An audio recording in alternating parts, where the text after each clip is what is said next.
وفات قیس الفت، شاهزاده غزل افغانستان که اصلا باورتان نخواهد شد. قیس الفت آیا به واقعیت وفات کرده است؟ افشای حقایق و ناگفته های زندگی جنجالی قیس الفت از زبان خانواده‌اش.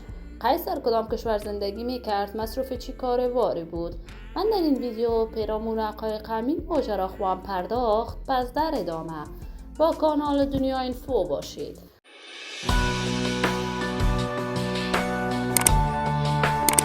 سلام و سلامتی نثار هر یک از شما همراهان خوب کانال دنیا اینفو. من مروارید عزیزی هستم. برای حمایت از من علامت سابسکرایب را فشار دهید تا ویدیوهای دیگر کانال دنیا اینفو را از دست ندهید. قیس الفت یک تن از هنرمندان محبوب، مشهور و سرشناس در هنر موسیقی افغانستان، لقب شاهزاده غزل را از طرف دوستداران و طرفداران صدایش در مدت خیلی کوتاهی به دست آورد. قیس الفت یک مدت طولانی می شود دیگر به کارهای هنر موسیقیش نپرداخت.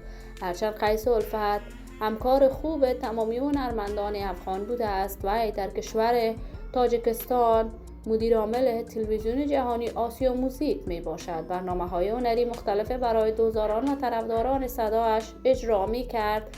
قیس الفت هنر موسیقی را از پدر بزرگوارش آموخت، اما به طور مسلکی در کشور هندوستان به هنر موسیقیش ادامه داد. کارهای هنری قیس الفت مورد حمایت گسترده افغانها قرار می گرفت و همواره تلاش می کرد تا آهنگهایش مورد پسند افغانها باشد. قیس در بزرگترین برنامه‌های موسیقی در افغانستان اجرای وظیفه می کرد، از جمله صدای افغانستان، ستاره افغان و بر ستاره.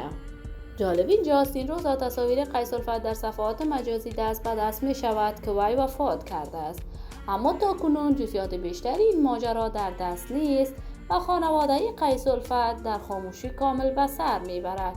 ما آرزو داریم این خبرهای نشر شده در صفحات مجازی دروغ باشد و قیس الفت دارای صحت کامل.